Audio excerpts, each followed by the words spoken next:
Assalamualaikum guys, selamat datang di berita update dari para fighter.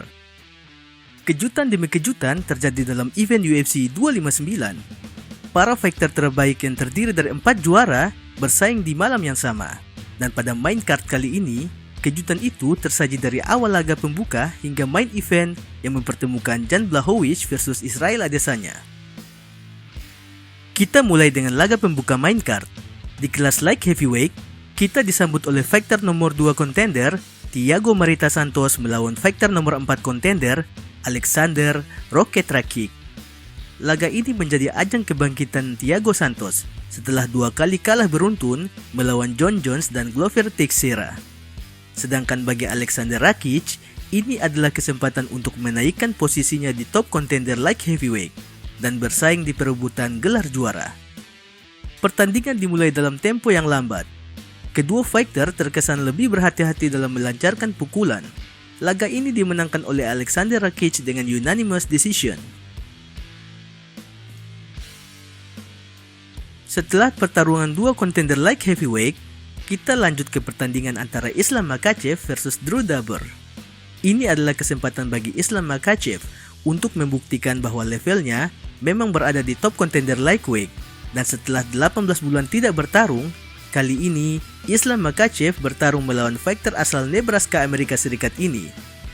Yang membuat Islam wajib waspada adalah Drew Dober datang dalam laga ini dengan 3 kemenangan knockout beruntunnya. Pada laga malam itu, Islam yang didampingi oleh Khabib Nurmagomedov di sudut oktagon memenangkan laga ini tentu saja dengan submission arm triangle choke. Kemenangan ini merupakan kemenangan ke-7 Islam secara beruntun di kelas lightweight. Dan dalam interview setelah pertandingan, Islam Makhachev menantang Tony Ferguson sebagai lawannya selanjutnya. I have a lot of guys from top 5. I wanna next one choose Tony Ferguson because my team have very long situation about him. A lot of times Khabib cancel his fight with him. Tony couple of times cancel fight. That's why I just wanna make him shut up and smash him.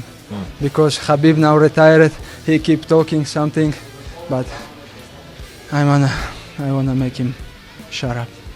Semoga saja ini bukan laga keramat seperti Khabib versus Tony ya guys. Setelah 2 partai perbaikan peringkat UFC, laga selanjutnya merupakan title fight pertama di malam itu. Di kelas bantamweight, sang juara Peter Nomersian versus Devang Master Aljamain Sterling. Setelah battle bertanding di UFC 256 dan sering berperang kata melalui Twitter, kedua fighter seakan sadar bahwa pembuktian yang terbaik untuk para fighter bukan dibuktikan di media sosial tetapi di dalam oktagon. Laga ini dimulai dengan tekanan Sterling melalui beberapa serangan. 1 menit kemudian, serangan lutut dari Sterling berefek ke Peter Yan. Dan sang juara menjatuhkan Sterling ke kanvas sebagai balasan beberapa saat kemudian. Dalam laga ini, Aljamain Sterling yang sejak sebelum laga membanggakan takedown dan grapplingnya tidak mempengaruhi Peter Yan. Malah sebaliknya, sang juara melancarkan beberapa takedown di ronde ini. Di ronde kedua, Sterling masih mencoba melakukan beberapa takedown dan clinch. Namun di luar dugaan, Peter Yan bertahan dengan baik dan membalas dengan beberapa serangan keras. Di ronde ini, terlihat Peter Yan begitu mempersiapkan dirinya dalam mengantisipasi takedown dari Sterling.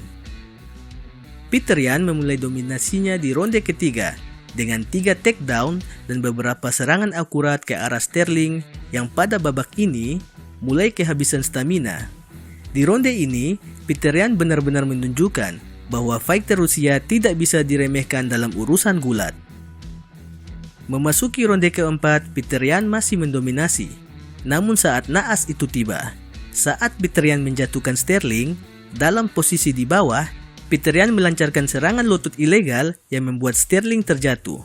Wasit pun menghentikan pertandingan setelah penjelasan dari dokter Octagon Side yang menyatakan bahwa Aljamain Sterling tidak bisa melanjutkan pertandingan. Hasil dari laga ini tidak seperti yang diharapkan kedua fighter. Aljamain Sterling menjadi juara baru dengan kemenangan diskualifikasi atas Peter Yan.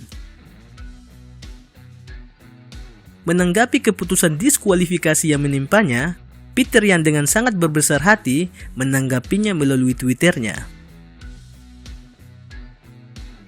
Dengan kejadian ini, Aljamain Sterling menjadi juara bantamweight melalui diskualifikasi, dan tentu saja rematch antara kedua fighter diharapkan bisa segera dijadwalkan. Sekarang kita masuk ke co-main event, Amanda Nunes versus Megan Anderson. Laga ini digelar di kelas featherweight. Amanda Nunes datang dalam laga ini dengan 11 kemenangan beruntun dan merupakan satu-satunya fighter wanita yang memiliki rekor brilian ini. Hal ini pun seakan menjadi pembuktian bahwa penguasa di kelas bantam dan featherweight ini begitu dominan. Tidak ada lagi yang bisa mengalahkan Amanda Nunes setelah Kat Zingano 6 tahun lalu.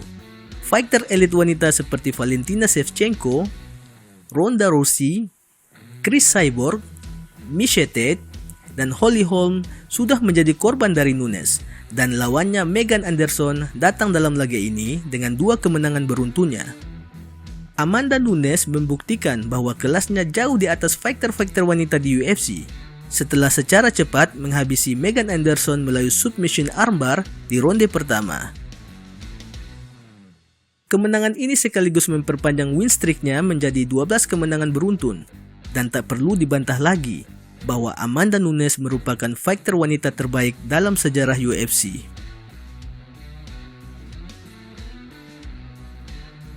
Sekarang kita masuk ke main event yang paling ditunggu-tunggu, Jan Blachowicz versus Israel Adesanya. Israel Adesanya datang dalam laga ini dengan rekor sempurna 20 kemenangan tak terkalahkan. Sang juara middleweight ini datang dalam misi double champ-nya di UFC, dan Jan Blachowicz harus memastikan bahwa hal ini tidak akan terjadi. Jan Blachowicz memberikan Israel Adesanya kekalahan MMA pertamanya dengan meningkatkan kemampuan grapplingnya di ronde keempat dan kelima. Kedua ronde itu memberikan pengaruh besar atas penilaian juri dan sekaligus mendominasi Adesanya yang kesulitan dalam ground game. Jan Blachowicz memang pantas untuk memenangkan laga ini. Adesanya yang tampil terlalu nyaman di babak pertama membuat Jan Blachowicz beberapa kali melepaskan beberapa pukulan dan tendangan. 2 ronde berikutnya, kedua fighter lebih banyak melepaskan serangan dan laga berjalan dengan lebih baik. Namun, Jan Blachowicz lebih banyak mendaratkan pukulan dan tendangan yang mengenai Adesanya. Jan Blachowicz secara taktis memastikan ronde keempat dan kelima menjadi miliknya dengan serangan grapplingnya. Ia mengamankan takedown di 3 menit tersisa di babak keempat dan membuat Adesanya tetap berada dalam kontrolnya hingga babak keempat berakhir. Pemandangan ini tidak pernah kita lihat di pertandingan Adesanya sebelumnya. Walaupun menghadapi fighter dengan kemampuan Brazilian Jiu-Jitsu, para lawan dari Adesanya cenderung menghadapinya dengan striking. Dan di laga kali ini, terlihat Adesanya begitu kesulitan dan menerima beberapa pukulan dan sikut dari Blachowicz. Para juri pun memberikan penilaian 49-46, 49-45, dan 49-45 yang semuanya memenangkan Jan Blachowicz dan sekaligus memecahkan rekor tak terkalahkan dari Israel Adesanya. Jan Blachowicz pun tidak bisa menutupi kegembiraannya usai mempertahankan sabuk juaranya melawan Israel Adesanya. Jan, congratulations on a big win for you in your career. What's the emotions like right now after being the underdog yet again and handing this guy his first loss? What can I say? Just happy, pure happiness. I defend my belt.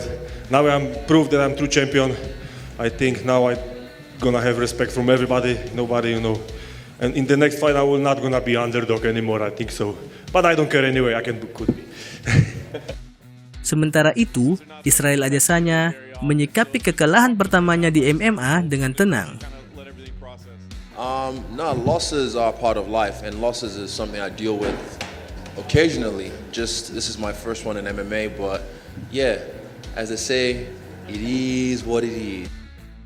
Setelah hasil pertandingan ini, para top contender di divisi middleweight dan light heavyweight bisa bernapas lega. Glover Teixeira sebagai number 1 contender pun tinggal menagih dana weight untuk mengadakan title fight melawan Jan Blachowicz nantinya. Begitu pula Robert Whittaker dan Paulo Costa yang pada bulan April nanti akan bertarung untuk membuktikan siapa yang terbaik untuk menantang sang juara di kelas middleweight Israel Adesanya. Itu dia berita update dari para fighter. Jangan lupa, di bulan Maret ini masih ada UFC 260 yang akan diadakan pada tanggal 27 Maret nanti antara Stipe Miocic versus Francis Ngannou dan Alexander Volkanovski versus Brian Ortega. Jangan lupa like dan subscribe ya guys. Assalamualaikum.